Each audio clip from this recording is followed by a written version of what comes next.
உங்க வீட்டு பிள்ளையா நினைச்சு எல்லாரும் என்னை மன்னிச்சிருக்க. பிக் பாஸ் சீசன் 8 டெஃபினட்டாக கமல் சார் இல்லாதது எப்படி இருக்குது அப்படின்னா, தோனி இல்லாத சென்னை சூப்பர் கிங்ஸ் எப்படியோ அந்த மாதிரி தான் இருக்குது. இருந்தாலும் தோனி அவர்கள் யாரை கை காட்டுறாரோ அவருக்கு அடுத்தபடியாக அவரது நம்ம வந்து தோனி மாதிரி வந்து கொண்டாடுறதுல தப்பு இல்லை. அது மாதிரி தான் விஜய் சேதுபதி அவர்களும் கமல் சாருக்கு அடுத்தபடியாக ஒரு நல்லா பேசக்கூடிய, அவர் பேசினாலே ரசிக்கக்கூடிய அளவுக்கு இருக்கக்கூடிய ஒரு ஆக்டர் அப்படின்னு சொல்லலாம். அது மட்டும் இல்லாத நல்ல ஒரு மனிதர். ஸோ லைஃப்பில் வந்து எந்த பேக்ரவுண்டும் இல்லாமல் கஷ்டப்பட்டு இன்றைக்கி முன்னுக்கு வந்து தனக்குன்னு ஒரு தனி சாம்ராஜ்யத்தை வந்து உருவாக்கி மக்கள் செல்வனாக பேர் எடுத்துருக்கிறவர் தான் நம்ம விஜய் சேதுபதி அவர்கள்.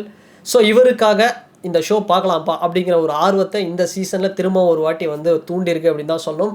ஸோ நான் வந்து பார்த்தோம்னா அந்த பிக் பாஸ் அப்படிங்கிற ஷோ வந்து என்னதான் வந்து சீசன் 1லேருந்து 8 வரைக்கும் வந்து பார்த்தாலும் கூட அந்த first season Julie versus Oviya அந்த ஒரு கிளாசிக்கோ ஃபைட் அப்படிங்கிறது Chennai Super Kings versus Mumbai Indians மாதிரி இருக்கும். ஸோ அந்த ஒரு ஃபீல் வந்து அதுக்கப்புறம் எந்த ஒரு சீசன்லையுமே வந்து பெரிய அளவில் வரல. ஸோ இந்த சீசனும் அது மாதிரி ஒரு ரெட்ரோ சீசனாக அமையுமா அப்படிங்கிறத நம்ம வெயிட் பண்ணி தான் பார்க்கணும். ஸோ அது மாதிரி மக்கள் செல்வன் விஜய் சேதுபதி அவர்கள் ஒருத்தராக வந்து இன்ட்ரோ பண்ணார். நிச்சயமாக ஃபஸ்ட்டு இன்ட்ரோ பண்ணவரை பார்த்து நான் கொஞ்சம் மிரண்டுட்டேன். யாருன்னா நம்ம ப்ரொடியூசர் ரவீந்தர் அப்படிங்கிறவர்.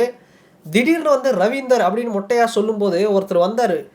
ஸோ இந்த இடத்துல வந்து நான் ஒரு பாடி ஷேமிங் பண்ணுறேன் அப்படின்னு வந்து யாரும் தப்பாக நினச்சிருவானா. ஏன்னா அவர் திடீர்னு அந்த இருட்டில் அந்த கருப்பு ட்ரெஸ் போட்டுட்டு அப்படி வரும்போது பார்த்தா சடனாக வந்து டபிள்யூடபிள்யூவில் வந்து மார்க் என்ட்ரின்னு ஒருத்தர் இருப்பார். அவர் வரா மாதிரி இருந்தது. அந்த ஹால் ஆஃப் த ஃபேம் அப்படின்னு அவர் நடக்கிறதும் பார்த்தோம்னா அப்படியே மார்க் என்ட்ரி மாதிரி டபிள்யூடபிள்யூவில் வர ரெஸ்லர் மாதிரி வராரு. யாருடா இவர் அப்படின்னு கொஞ்சம் ஜூமிங்கில் பண்ணி பார்த்தா நம்ம ப்ரொடியூசர் ரவீந்தர் அப்படிங்கிற மாதிரி வந்து இருந்தது. இவர் வந்து எல்லாருக்குமே பிடிச்சவர் தான். குறிப்பாக சொல்லணும்னா தலை அஜித் ஃபேன்ஸுக்கும் சரி, தளபதி விஜய் அவர்களுடைய ஃபேன்ஸுக்கும் சரி இவரை வந்து ரொம்ப பிடிக்கும். ஏன்னா இவர் பேசுகிறதெல்லாம் வந்து ஒரு நியூட்ரலிட்டியாக பேசுவார். என்னதான் இவர் வந்து ஒரு தளபதி விஜய் அவர்களுடைய தீவிர வெறியனாக இருந்தாலும் தலையை வந்து ஸோ மைனஸ்னால் மைனஸ், ப்ளஸ்னா ப்ளஸ்ஸை இந்த விஷயத்தில் அஜித் சார் டாப்பு, இந்த இடத்துல வந்து விஜய் சார் ஒரு ப்ளஸ் மைனஸ் அப்படிங்கிறத ஒரு ஓப்பனாக நியூட்ரலாக வந்து சொல்லக்கூடியவர். இவரே வந்து பல சீசன் வந்து பிக் பாஸை ரிவ்யூ பண்ணியிருக்கிறாரு. ஸோ அதெல்லாம் வந்து இன்ட்ரெஸ்டிங்காக வந்து சொல்லியிருப்பாரு. அண்டு தன்னையை வந்து மற்றவங்க கலாய்ச்சிடக்கூடாது, ஸோ என்ன சொன்னாலும் பரவாயில்ல நான் இதுதான் அப்படிங்கிற மாதிரி ஒரு ஃபேட் மேன், நாமண்டா நான் ஃபேட் மேன் தான் அப்படிங்கிற மாதிரி ஒரு ஜென்யூனாக ஒரு ஸ்ட்ரெயிட் ஃபார்வர்டாக வந்து பதில் சொல்லக்கூடியவர். அட் த சேம் டைம் ஏதாவது ஒரு கருத்து மோதல் ஏற்பட்டால் இறங்கி வந்து சண்டை செய்கிற அளவுக்கும் வந்து பண்ணக்கூடிய ஒரு கண்டஸ்டன்ஸ் தான். உண்மையான ஒரு வெயிட்டான கண்டஸ்டன்ஸ் அப்படின்னே சொல்லலாம் இவரை. ஸோ எனக்கு ரொம்ப ஃபேவரட் அப்படின்னு சொல்ல முடியாது, ஓகே அப்படின்னு வந்து சொல்லலாம். ஸோ இந்த சீசனை பொறுத்த வரைக்கும் இவர். ஸோ இன்னும் நான் பெரிய பெரிய கண்டஸ்டன்ஸ்லாம் எதிர்பார்த்தேன். ஸோ அந்தளவுக்கு வந்து இந்த சீசனில் வரலை அப்படின்னு தான் சொல்லணும். பட் இருந்தாலும் ஏன்னா சில பேர்லாம் வந்திருக்காங்க. அண்ட் அடுத்தபடியாக சாட்சினா இவங்க வந்து மகாராஜா படத்தில் விஜய் சேதுபதி அவர்களுக்கு வந்து பொண்ணாக நடிச்சிருந்தாங்க. இந்த வீக்கெண்டில் வந்து கேமை வந்து வீக் டேஸில் சரியாக விளையாடாமல் வீக்கெண்டில் வந்து அப்பான்னு கூப்பிட்டு நீ ஏமாற்றக்கூடாது அப்படிங்கிற மாதிரிலாம் சில இதெல்லாம் இன்ட்ரெஸ்டிங்காக சொல்லியிருந்தார். ஆனால் எல்லாருமே வந்து பெரிய பெரிய ஆட்கள். இந்த ஒரு பொண்ணு தான் வந்து ரொம்ப சின்னவங்க. எப்படி தாங்குவாங்களா, நீங்கள் ஒரு 2 வாரம் தாங்குவாங்களா அப்படிங்கிறதே ஒரு டவுட் அப்படிங்கிற மாதிரி தான் இருக்குது. ஸோ எப்படி விளையாடுறாங்க அப்படிங்கிறத வெயிட் பண்ணி தான் பார்க்கணும். அண்ட் இதை தாண்டி இன்னும் சில பேர், மூணாவதாக தர்ஷா குப்தா வந்தாங்க. ருத்ரதாண்டம் அப்படிங்கிற படத்தில் வந்து ஹீரோயின் நடிச்சிருந்தாங்க. அந்த படத்தில் பார்த்தோம் அப்படின்னா அவங்க பேசுனதே மொத்தம் ஒரு 10 வார்த்தை தான் இருக்கும். ஆனால் குக் வித் கோமாளி அதர் ஷோஸ்லலாம் வந்து விஜய் டிவியில் ஒரு பெரிய ஃபேமு. அவங்களுக்குன்னு ஒரு தனி ஃபாலோவர்ஸ் வந்து இன்ஸ்டாகிராமில் இருக்காங்க. அந்தளவுக்கு வந்து ஒரு அவங்கள வந்து க்ரஷ்ஷாக பார்க்கக்கூடியவர்கள். இதெல்லாம் வந்து பார்த்தோம் அப்படின்னா ஓவியா எப்படி ஓவியா ஆர்மின்னு ஒன்று க்ரியேட் ஆச்சோ, ஸோ அது மாதிரி வந்து அதே டாக்டிக்ஸை வந்து திரும்ப வந்து ஃபாலோ பண்ணுறாங்க. ஸோ தர்ஷா குப்தா ஆர்மி உருவாகாதா அப்படிங்கிறத வெயிட் பண்ணி தான் பார்க்கணும். ஸோ அடுத்தபடியாக பார்த்தோம் அப்படின்னா சத்யா, எஸ்கே இவரெல்லாம் பார்த்தோம் அப்படின்னா சீரியல் ஆர்டிஸ்ட்டு. ஸோ விஜய் டிவியில் வந்து சீரியல் பார்ப்பவர்களுக்கு இவரை வந்து நல்லா தெரியும். ஸோ அது மட்டும் இல்லாமல் எனக்கு வந்து இவரை பெருசாலாம் வந்து ரொம்ப தெரியாது. ஸோ இவருடைய பர்ஃபார்மன்ஸ் விளையாடுனா தான் தெரியும். ஸோ இவருக்கு அடுத்தபடியாக தீபக் வந்து சொல்லணும் அப்படின்னா இவரை பற்றி சொல்லணும்னா நிறைய சொல்லலாம். ஸோ தனுஷ் அவர்கள் வந்த காலகட்டம், சிம்பு அவங்க வந்த காலகட்டத்தில் இவர் வந்து அந்த சைட்லலாம் வந்து நடிச்சிட்டு இருப்பார். நிறைய படங்களில் வந்து நடிச்சிருக்காரு. இன்றைக்கி சிவகார்த்திகேயன் ஒரு பெரிய ஹீரோ ஆகிட்டார். கம்பேரிங் பண்ணவர் மாக்காப்பா ஆனந்தும் வந்து படங்கள் நடிச்சிட்டாரு. ஸோ இவர் பார்த்தோம் அப்படின்னா சிவகார்த்திகேயனுக்கு என்ன ஒரு பெரிய லெவலில் ஒரு இது இருக்கோ அது மாதிரி வந்து வர வேண்டியவர். ஸோ விஜய் சேதுபதி அவர்கள் வந்து எப்படி சைடில் நின்று ஒரு பெரிய லெவலில் வந்தாரோ அவங்களுக்கு முன்னாடியெல்லாம் சீனியர் அப்படின்னு சொல்லலாம் இவர் தமிழ் சினிமாவை பொறுத்த வரைக்கும். ஸோ தமிழ் சினிமாவில் இவருக்குன்னு ஒரு பெரிய ஒரு இடம் இல்லைனாலும் இந்த சின்னத்திரையை பொறுத்த வரைக்கும் இவருக்குன்னு ஒரு பெரிய இடம். தமிழ் சினிமாவில் இவர் என்னவா இருக்கணும்னு நினச்சாரோ அதை வந்து சின்னத்திரையில் இருக்கிறாரு. And age in reverse gear அப்படின்னு சொல்லலாம். எப்படி மகேஷ் பாபு அவர்களுக்கு வந்து ஏஜ் வந்து ரிவர்ஸில் வந்து இருக்கோ, இல்லை தளபதி விஜய் அவர்கள் அந்த ஃபிட்னஸ் மெயின்டைன் பண்ணுறாரோ அது மாதிரி மெயின்டைன் பண்ணக்கூடிய ஒரு ஆட்கள் தான். பல சண்டை வந்து இவர் போட்டிருக்கிறாரு ரியாலிட்டி ஷோஸில் விஜய் டிவியில் பார்த்துருக்குறோம். ஸோ டிடி அவங்க கூட சேர்ந்து இவர் பண்ண கம்பேரிங்லாம் வந்து இன்ட்ரெஸ்டிங்காக இருக்கும், ஜாலியாக வந்து போயிட்டுருக்கோம். ஸோ இவரும் வந்து ஒரு டஃப் கொடுக்கக்கூடிய ஒரு கேண்டிடேட் அப்படின்னே சொல்லலாம். ஸோ அடுத்தபடியாக ஆர்ஜே ஆனந்தி, இவங்களை பற்றி சொல்லணும்னா நான் ரொம்ப வருஷமாக இவங்களை ஃபாலோ பண்ணிகிட்ருக்கேன். ஸோ அந்த ரொம்ப நல்லாயிருக்கும் இந்த பரிதாபங்கள், அந்த செட்டு, அதுக்கு முன்னாடி இவங்க வந்து பண்ண விஷயங்கள், அந்த ஆர்ஜேவாக வந்து கலாய்க்கிறது, ரோஸ்ட் பண்ணுறதெல்லாம் வந்து ஜாலியாக பண்ணுவாங்க. இருந்தாலும் என்ன தான் இவங்க வந்து சில பண்ணுறதெல்லாம் இரிட்டேட்டிங்காக இருந்தாலும் இவங்களுக்குள்ள ஒரு மெச்சூரிட்டியான ஒரு ஆனந்தி வந்து இருக்கிறாங்க. அது என்னென்னா இவங்களோட புக்ஸ் எல்லாம் வந்து நிறைய படித்து ரிவ்யூ பண்ணுவாங்க. ஸோ ஒரு பருக்கை சாதத்துக்கு கூட எத்தனை பேர் வந்து பின்னாடி வேலை செய்கிறாங்க, அது மாதிரியெல்லாம் வந்து நிறைய இன்ட்ரெஸ்டிங்கான விஷயம் வந்து இவங்க வந்து ஷேர் பண்ணுவாங்க. ஸோ எனக்கு இந்த லிஸ்ட்டில் ரொம்ப பிடிச்ச, அதாவது ஒரு ஃபேவரட் அப்படிங்கிறதுல இந்த ஆர்ஜே ஆனந்தி இவங்க வந்து ஒன்று சொல்லலாம். அந்தளவுக்கு இவங்களுடைய பேச்சு அப்படிங்கிறது ரொம்ப அப்படியே ஒரு பட்டாசு வெடிக்கிற மாதிரி வந்து நல்லாயிருக்கும் அப்படின்னு சொல்லலாம். ஒரு நல்ல ஒரு கண்டஸ்டன்ட்டு. ஸோ அண்டு சுனிதா, இவங்க வந்து பார்த்தோம் அப்படின்னா ஒரு டான்ஸர், விஜய் டிவியில் ரியாலிட்டி ஷோ டான்ஸ் ஷோலேருந்து வந்திருக்காங்க. 3 படத்தில் ஸ்ருதிஹாசனுடைய ஃப்ரெண்டாக வந்து நடிச்சிருப்பாங்க. ஸோ ஒரு நல்ல ஒரு கண்டஸ்டன்ட் தான். இவங்களுக்கும் ஒரு தனி ஃபாலோவர்ஸ் இருக்காங்க. தமிழ், இவங்க பேசுகிற தமிழ் அப்படியே சும்மா அப்படியே ஒரு வித்தியாசமாக இருக்கும். ஸோ அந்த மாதிரி ஒரு நல்ல ஒரு கண்டஸ்டன்ட் அப்படின்னு சொல்லலாம். ஸோ இவங்களுடைய பர்ஃபார்மன்ஸும் நம்ம வெயிட் பண்ணி தான் பார்க்கணும். அண்ட் இதை தாண்டி ஜெஃப்ரி, அதாவது சீசன் 5 எப்படி வந்து இசைவாணி அவர்கள் ஒரு கானா சிங்கராக உள்ள ஒரு ஃபீமேல் சிங்கராக போட்டாங்களோ அது மாதிரி வந்து இந்த ஒரு இதில் வந்து பார்த்தோம்னா ஜெஃப்ரி அவர்கள் வந்து வந்திருக்காரு. இவர் வந்து ரொம்ப ஒரு அடிப்படை, ரொம்ப கஷ்டப்பட்டு ரொம்ப இன்றைக்கி வந்து முன்னேறணும், லைஃப்பில் ஏதாவது பண்ணணும் அப்படின்னு ஒரு வெறி கொண்டு போகிற ஒரு பையனாக வந்து இருக்கிறாரு, ஒரு இளைஞராக. நிச்சயமாக இந்த போட்டி அப்படிங்கிறது இவரை எந்த லெவலில் கொண்டு போகும், இல்லை எப்படி இவரை கொண்டு போகும் அப்படிங்கிறது இவர் கையில் தான் இருக்குது. இன்னொன்று இவருக்கு இருக்கிற சேலஞ்ச் என்னென்னா எல்லாருமே செலிப்ரிட்டி, எல்லாருமே வந்து ஒரு பெரிய ஒரு இதுவாக இருக்கிறாங்க. இவருக்கு அந்த ஒரு ஃபியர் அப்படிங்கிற ஸ்டேஜ் ஃபியர்ன்றதை தாண்டி அந்த ஒரு புதுசு அப்படிங்கிறது சில சேலஞ்செல்லாம் இருக்கும். ஸோ இதெல்லாம் உடச்சி எப்படி விளையாட போகிறாரு அப்படிங்கிறத நம்ம வெயிட் பண்ணி தான் பார்க்கணும். கடைசியாக தான் வந்தார் விநாயக் மகாதேவ் அப்படிங்கிற மாதிரி தலைவர் ரஞ்சித். அதாவது ரஞ்சித் அப்படின்னா இவர் வந்து டைரக்டர் ரஞ்சித் கிடையாது. இவர் யார் அப்படின்னு பார்த்தோம்னா பல படங்களில் வந்து இவர் நடித்த படம் அந்த பசுபதி மேக்கா ராசகபாளையன்ற படம் வந்து ஒரு இன்னோசென்ட்டான வில்லேஜ் மேனாக வந்து நடிச்சிருப்பார். விவேக் சார் கூட சேர்ந்து பல அட்டகாசம் பண்ணியிருப்பார் அந்த படத்தில். ஒரு நல்ல ஆர்டிஸ்ட்டு. பட் ரீசெண்டாக வந்து இவருடைய கவுண்டம் பாளையம் அப்படிங்கிற படம், அந்த படம் வந்து கண்டென்ட் ரீதியாக அவர் வந்து சில இன்டர்வியூஸ்லாம் வந்ததுன்னா ஹானர் கில்லிங் அது மாதிரியான விஷயங்கள், அதாவது ஆணவ கொலை இது மாதிரியான விஷயங்கள் பற்றி விமர்சனம் வைக்கும்போது அவருடைய கருத்து அப்படிங்கிறது ஒரு பக்கம் பாசிட்டிவ்ஸ் நெகட்டிவ்ஸ் எல்லாத்தையுமே வந்து கிரியேட் பண்ணிச்சு. சர்ச்சைக்குரிய ஒரு ஆக்டராக தான் இருக்கிறாரு ரொம்ப காலமாக. இருந்தாலும் கூட இவருக்குன்னு ஒரு பேர் வந்து அப்படியே ஒரு ஸ்டேபிளாக பெரிய அளவில் வந்து இன்னும் வரல. ஆனால் பாண்டவர் பூமின்னு ஒரு படத்தில் இவருடைய பர்ஃபார்மன்ஸ் வந்து உண்மையாக வந்து நம்ம பாராட்டி ஆகணும். என்னதான் இவர் படத்தில் வந்து இப்போ ரீசெண்டாக வந்து கவுண்டம்பாளையம் படம், ஸோ கண்டென்ட் ரீதியாக அந்த படம் வந்து ஒரு நல்ல கருத்து தான். பட் நிறைய நான் இன்னும் அந்த படம் பார்க்கல, பட்டு பார்த்துருந்தா நான் ரிவ்யூ பண்ணியிருப்பேன். பட்டு நிறைய ஒரு கிரிஞ்சான ஒரு மாதிரியான தான் இருக்கும். அந்த சீன்ஸ் எல்லாம் பார்க்கும்போது ஒருத்தர் வந்து கேட்பார், உங்ககிட்ட ஜிபே இருக்கா அப்படின்னா, இல்லைங்கண்ணா என்கிட்ட சீவறதுக்கு ஜிபே இல்லைங்கண்ணா, ஜிபே அப்படிங்கண்ணா இருக்கும் அப்படிங்கிற மாதிரி சொல்லியிருப்பார். ஆனால் விஜய் சேதுபதி அவர்கள் இவர் இங்கே வந்து பாராட்டியிருக்காரு. இவர் ஆல்ரெடி ஒரு படம் பீஷ்மா அப்படின்னு ஒரு படம் வந்து டைரக்ஷன் பண்ணியிருக்காரு, பீஷ்மர்னு.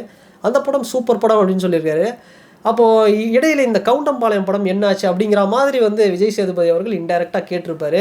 ஸோ இதுதான் உங்களுடைய உண்மை முகமாக கருத்தா, இதுதான் ரஞ்சித்தா அப்படிங்கிற மாதிரி நிறைய விஷயம் அப்படியே கேட்டிருப்பாங்க. ஸோ இதெல்லாம் வந்து பார்த்தோம் அப்படின்னா கண்டிப்பாக எப்படி ஃபஸ்ட்டு சீசன் 1ல் ஜூலியை வந்து வாண்டடாக தூக்கி அவங்கள உள்ளே போட்டு வந்து அவங்கள ஏதோ ஒன்று பண்ணணும்னு பார்த்தாங்களா, அது மாதிரி இவரை வாண்டடாக உள்ளே இறக்கி விட்டுருக்காங்க. இவர் இதுக்கு மேலே வந்து பெரிய லெவலாக, ஏன்னா ரொம்ப வருஷமாக இருக்கிறாரு. இந்த கவுண்டம்பாளையம் படம்லாம் பார்த்தோம்னா அந்த குவாலிட்டியே வந்து என்னடா இவர் இத்தனை வருஷமாக சினிமாவில் இருக்கிறார், ஒரு குவாலிட்டியாக ஒரு மேக்கிங் பண்ணியிருக்கலாமே இந்த படம், ஏன் வந்து பிக்சர் குவாலிட்டியில் டல்லாக இருக்குது அப்படிங்கிற மாதிரி இருந்தது. ஸோ இந்த இடத்துல இவர் அதெல்லாம் தாண்டி இவர் இத்தனை வருஷமாக சினிமாவில் இருக்கிறாரு, இன்றைக்கி சீரியல்லே வந்து ஒரு கலக்கிட்டு இருக்கிறாரு. இவருக்கு ஒரு பக்கம் ஆதரவும் இருக்குது, எதிர்ப்பும் இருக்குது. ஸோ கிரிஞ்சம் வந்து லைட்டாக வந்து பண்ணக்கூடியவர் அப்படின்னு வந்து சொல்லலாம். ஏன்னா இந்த ஹாப்பி ஸ்ட்ரீட்டில் வந்து பார்த்தோம்னா அவருடைய கருத்து அப்படிங்கிறது ஆணும் பெண்ணும் பசங்களாம் ஆடுறது இதெல்லாம் எந்த வகையில் நியாயம் அப்படிங்கிற மாதிரிலாம் நிறைய விஷயம் பண்ணியிருக்காரு. அந்த மாதிரி ஒரு கிரிஞ்சு அப்படின்னும் சொல்லுவாங்க. இவர் வந்து ஒரு ஒரு வீரன் அப்படின்னு சொல்லுவாங்க. ஸோ அந்த மாதிரி இவருக்கு நிறைய பேர்கள் இருக்குது. ஸோ எதை இவர் தக்க வைக்க போகிறாரு, இவருடைய உண்மையான முகம் என்ன அப்படிங்கிறத எது அப்படிங்கிறது போகும். ஸோ நிறைய பேர் கூட இவருக்கும் கிளாஷ் ஆகும். ஸோ அது வந்து நம்ம எதிர்பார்க்கலாம். நிறைய பேர் உள்ளுக்குள்ளே இருக்கிறவங்க கூட கிளாஷ் ஆகும். ஒரு பத்தி எரிய போகுது, இவருக்கும் மற்றவங்களுக்கும் வந்து ஒரு சண்டைங்கிறது பெரிய அளவில் நடக்கும்ன்றதை எதிர்பார்க்கலாம். ஸோ அண்ட் அடுத்தபடியாக பார்த்தோம் அப்படின்னா பவித்ரா ஜனனி, சௌந்தர்யா நஞ்சுண்டன், இவங்கெல்லாம் பார்த்தோம் அப்படின்னா அந்த சீரியலில் வந்து வரக்கூடியவங்க. இவங்களுக்குன்னு வந்து ஸோ இவங்களாம் வந்து ஒரு நியூ ஃபேஸ் தான், பட் சீரியல் ஃபேம் அப்படிங்கிறது இருக்குது. ஸோ இதை தாண்டி வந்து பார்த்தோம் அப்படின்னா அருண் பிரசாத், டெஃபினட்டாக இவருக்குன்னு ஒரு ஃபாலோவர்ஸ் அப்படிங்கிறது இருக்காங்க. ஏன்னா அந்த பாரதி கண்ணம்மா சீரியலில் இவர் தான் வந்து அந்த ஸ்டார் லீடு அப்படின்னே சொல்லலாம். அந்தளவுக்கு இவருக்கு வந்து ஒரு ஃபாலோவர்ஸ் இருக்காங்க. பார்த்தா வந்து சைலண்ட்டாக இருப்பார். எப்படி ஆரி ஒரு சீசனில் வந்து எனக்கு பிடிச்ச டைட்டில் வின்னர்ஸ்லாம் யார் சொல்லணும் அப்படின்னா ஆரவ் அண்டு ரைத்விகா, ஆரி இவங்கெல்லாம் எனக்கு ரொம்ப பிடிச்ச ஒரு டைட்டில் வின்னர்ஸு. அந்த டைட்டிலுக்கான ஒரு தகுதி இருக்கக்கூடியவங்க அப்படின்னே சொல்லலாம். ஸோ அந்த மாதிரி இவரும் வந்து ரொம்ப ஒரு கூலாக சாஃப்டாக இருப்பார். பட் இவரோட பேர் என்ன ஆக போகுது அப்படிங்கிறது சீசன் எண்டில் தான் தெரிய போகுது. ஸோ அருண் பிரசாத் இவரை பற்றி வந்து இவர் எப்படி விளையாட போகிறாரு அப்படிங்கிறத நம்ம வெயிட் பண்ணி தான் பார்க்கணும். அண்டு விஜய் விஷால் இவரெல்லாம் வந்து பார்த்தோம் அப்படின்னா எப்படி விளையாட போகிறாரு, இவரை பற்றிலாம் வந்து பெருசாக வந்து அந்தளவுக்கு ஒரு ஃபெமிலியராக வந்து எனக்கு தெரியாது. பட் ஏன்னா இவர் நடிச்சிருக்கிற சீரியல்ஸ் அதெல்லாம் வந்து நான் பெருசாக பார்த்ததில்ல. அண்டு அன்ஷிதா அக்பர் ஷா அதை தான் ஓவிய ஆர்மி கிரியேட் பண்ணுறதுக்காக எப்படி வந்து உருவாக்கப்பட்டதோ சீசனாக அது மாதிரி வரக்கூடியவங்க தான் இவங்களும், இந்த அன்ஷிதா அக்பர் ஷா அப்படிங்கிறவங்க. ஸோ இவங்களுக்கு ஒரு தனி ஒரு ஒரு ஒரு ஃபாலோவர்ஸ் வந்து எப்படி இவங்களுக்கு வந்து ஓட்டு வரப்போகுது, எப்படி விளையாட போகிறாங்க அப்படிங்கிறது அவங்க கையில் தான் இருக்குது. ஸோ அர்ணவ் இவர் பார்த்தோம்னா இவரை பார்க்குறதுக்கும் இவர் பேசுகிறதுக்கும் வந்து அப்படியே ரொம்ப மெச்சூர்டாக இருந்தாலும் ஒரு கட்டத்தில் ஓவராக பேசுனதுக்கப்புறம் விஜய் சேதுபதி அவர்களே என்ன சொல்லிட்டார் அப்படின்னா, ரொம்ப பேசாதீங்க, அது உங்களுக்கு வந்து சில இடங்களில் உங்களுக்கு வர நல்லதை கூட கெடுக்கலாம் அப்படிங்கிற மாதிரி சொல்லியிருக்காரு. கண்டிப்பாக விஜய் சேதுபதி அவர்கள் அவர் எப்படி அவருடைய ஸ்டைல்லே வந்து வார்ன் பண்ணியிருக்காரு. சரி இவர் எப்படி விளையாட போகிறார் அப்படிங்கிறத வெயிட் பண்ணி தான் பார்க்கணும். ஸோ இத்தனை கண்டஸ்டன்ஸையும் ஒருத்தராக வந்து அறிமுகப்படுத்தின விஜய் சேதுபதி அவர்கள் கடைசியாக வந்த 2 கண்டஸ்டன்ஸ் எனக்கு நல்லா தெரிஞ்சவங்க.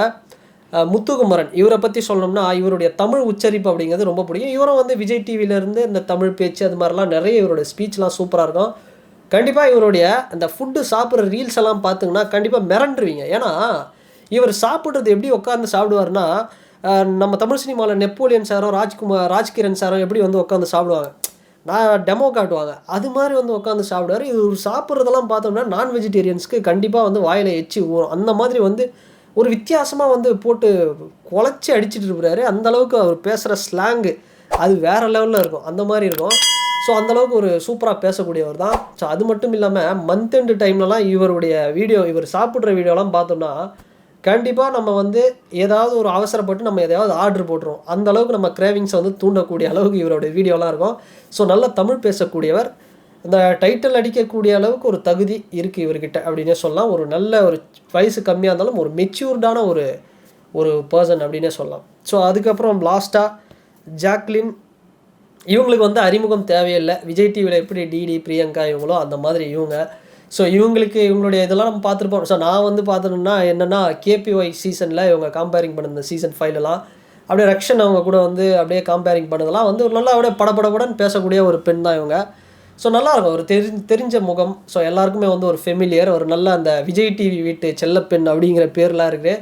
ஆனால் இங்கே வந்து என்ன பேர் எடுக்க போகிறாங்க அப்படிங்கிறத வெயிட் பண்ணி தான் பார்க்கணும். ஏன்னா இந்த பிக் பாஸ் அப்படிங்கிறது நிறைய பேரை வந்து பேரை டேமேஜும் பண்ணியிருக்கு. அவங்களுடைய ஒரிஜினல் கேரக்டர் வெளியே வந்த அப்புறம் நிறைய பேரை வந்து கோபுரத்துலேயும் வச்சுருக்கு, கீழேயும் தள்ளியிருக்கு. ஸோ அந்தளவுக்கு வந்து பார்த்து கேர்ஃபுல்லாக இந்த வீட்டுக்குள்ளே வந்து ஆடுறது தான் அவங்களுடைய கரியரை வந்து பாதுகாக்கிறதுக்கு ஒரு வேலை. ஸோ இது விஜய் சேதுபதி அவர்களுக்கும் இருக்குது கடமை. ஏன்னா லாஸ்ட்டு சீசனில் கமல் சாருக்கே கொஞ்சம் பேர் வந்து கொஞ்சம் அடி வாங்கின மாதிரி சில பேர் சொல்கிறாங்க.